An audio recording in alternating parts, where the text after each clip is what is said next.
자,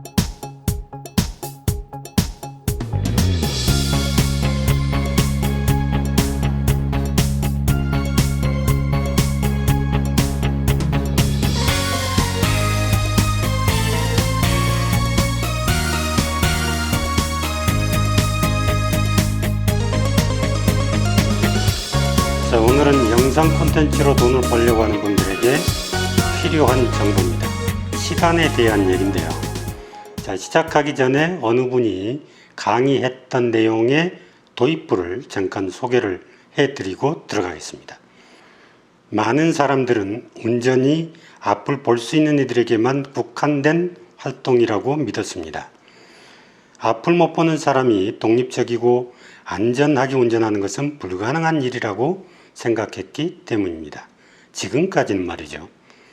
저희는 시각장애인을 위한 자동차를 만들어서 그분들에게 자유와 독립을 드리고자 합니다.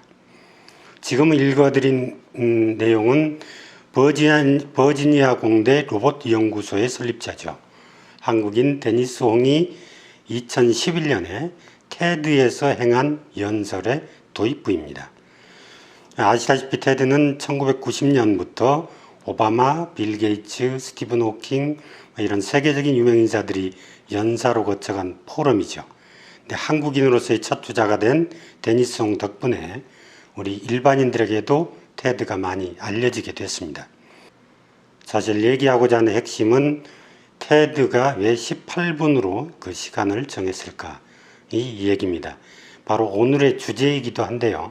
시간은 우리에게 무엇일까? 라는 점입니다.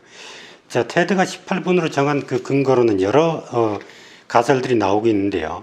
과학자들은 청중들이 딴짓하기 전에 얼마나 오래 주목할 수 있는지 분석해 본 결과 그 범위가 10분에서 18분 사이다. 이렇게 나타났기 때문입니다. 테드의 큐레이터는 18분은 업무 중에 잠시 쉬는 커피 브레이크 시간과 비슷하며 진지하게 들을 수 있는 온라인에서 최적화된 시간이다. 이렇게 설명을 하고 있습니다. 이를 뒷받침하듯이 CNN 앵커 출신의 커뮤니케이션 전문가 카밍 갤로는요. 18분을 골딜락스 존이라고 명명을 하고 집중하기에 가장 적당한 시간이다. 이렇게 규정을 하기도 했습니다. 뇌과학자들도 일정 시간을 넘기면 청중에게 인지 밀림 현상을 유발해서 적정 시간이 경과하면 앞서 들었던 정보를 밀어낸다. 이렇게 보고를 하고 있습니다. 재미있는 것은 지금 말씀드린 테드의 18분 논리를 비웃듯이 최근에 강적이 나타났습니다. 여러분들이 잘 아시는 쇼트 클립 플랫폼이죠. 틱톡입니다. 이 플랫폼에는 간결하고 임팩트 있는 콘텐츠를 올릴 수 있는데 제한 시간은 단 15초입니다. 2016년 9월 중국 바이트댄스사가 론칭한 틱톡인데요. 2019년 1월에 벌써 3억 명의 이용자 수를 넘기고 있죠. 우리나라와 일본에서도 지금 이용자 수가 급격하게 늘어가고 있습니다. 요즘에는 청소년들이 틱톡 아니면 재미가 없다고 할 정도로 인기가 있죠. 그렇다면 틱톡은 왜 15초를 제시를 했을까요? 그것은 브랜딩이나 공지의 경우에 15초 이하의 짧은 영상이 가장 효과적이다. 이렇게 보았기 때문입니다. 이 정도 시간은 숨을 멈추고 끝까지 볼 수 있는 정도의 시간. 숨을 멈추고 끝까지 볼 수 있는 정도의 시간. 이렇게 대중들이 정보를 받아들이는데 부담이 없는 시간이다. 이렇게 정의를 내리고 있어요. 틱톡은 인공지능을 이용해서 이용자들의 관심과 선호도를 분석한 다음에 개인화된 콘텐츠 피드를 표시해줍니다. 이 때문에 대상 시장이 청소년에서 여성, 중장년층으로 점차 넓어지는 추세에 있죠. 자, 사실은 유튜브도 2005년 4월 론칭 당시에는 18초짜리 동영상으로 시작을 했습니다. 유튜브 설립자 자웨드 카림이죠. 자신이 동물원에서 찍은 18초짜리 짧은 동영상을 처음 올렸는데요. 제가 지금 코끼리를 보고 있는데 정말 길고 멋진 코를 가지고 있네요. 이상. 다소 싱거운 내용이긴 합니다만 이게 유튜브의 첫 번째 일성입니다. 이후에 이용자들의 피드백을 흡수해서 오늘의 영상 플랫폼 넘버원 유튜브로 거듭나게 됐습니다. 지금까지 말씀을 왜 시간에 대해서 드리냐 하면 이제 앞으로는 여러분들이 영상을 가지고 사업 모델을 할 때는 시간을 내 콘텐츠에 어떤 시간이 적정한가에 대한 연구가 좀 필요하기 때문에 최적화된 시간을 어떻게 끄집어낼 것인가에 대한 인사이트를 드리려고 한 것입니다. 자, 최근 들어서 시간차 공격 모델, 저는 이걸 시간차 공격 모델이라고 명명을 하고 있는데 어쨌거나 비즈니스 모델의 한 축으로 편입되어 있는 현상인데요. 우리나라에서도 시간차 공격 모델이 다양하게 나타나고 있습니다. 가장 선봉에 선 비즈니스 모델은 2015년에 설립된 쇼트폼 영상이죠.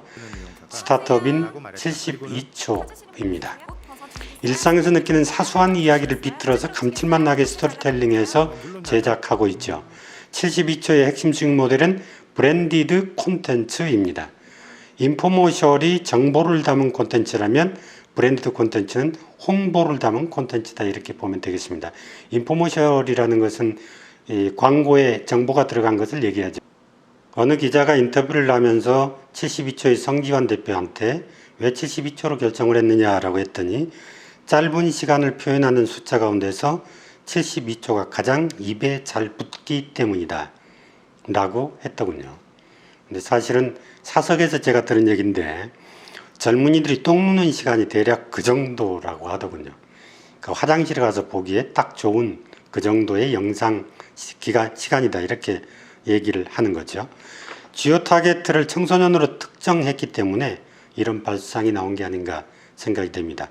그러나 지금은 드라마, 뮤직비디오를 넘어서 72초 포맷을 해외 수출한 그런 기염을 토하고 있습니다. 이처럼 시간을 기반으로 한 다양한 시간차 공격 모델의 앵커링 효과는 이제 여러 분야에서 시도가 되고 있습니다. 45분에서 18분, 300초, 18초 이렇게 계속 짧아지고 있다는 것을 느끼게 될 겁니다. 그런데 계속 시간을 줄이면 메시지 전달이 제대로 좀 안 되지 않을까 이런 우려를 할 수도 있잖아요. 그럼에도 불구하고 시간이 줄어드는 것에 대해서 저는 어떻게 해석해야 될까? 그래서 고민해 본 핵심이기도 한데요. 다양한 자료를 통해서 그 가능성을 예측해 봤습니다. 영국의 한 보험사 조사에서 보니까 현대인이 한 가지 일에 집중할 수 있는 시간은 5분 7초에 불과하다 이렇게 나와 있더군요. 또 다른 그 박사 논문에서 보니까 신세대 특성과 라이프 스타일 연구라는 논문인데요. 평균 집중 시간을 8초로 규정을 했습니다. 너무 야박하죠? 왜 이렇게 짧아질 수 있을까? 그것은 90년대 중반에서 2000년대 초에 태어난 G세대, 이들은 처음부터 휴대폰을 품고 태어난 세대이기 때문에 시청각적 자극이 익숙하다. 그래서 그렇다라고 얘기를 하는군요. 디지털 소비의 주축이 될 이들이 인내할 수 시간은 단 8초. 이미지 한두 장의 기껏해야 5단어 정도밖에 되지 않을 것 같죠. 미국의 한 트렌드 연구소는 이들 G세대가 2020년 미국 내수 소비의 40%를 차지했다. 이런 자료를 내놓은 바도 있습니다. 결론적으로 앞으로도 동영상 콘텐츠들이 계속 이렇게 짧아질 수 있을까? 유튜브에서 보면 우리 강아지가 방구에 반응하네. 불과 4초짜리 쇼트클립인데요. 665만 회 클릭이 있더군요. 개가 달려가다가 벽에 부딪히는 영상 단 3초지만 575만 회를 찍었습니다.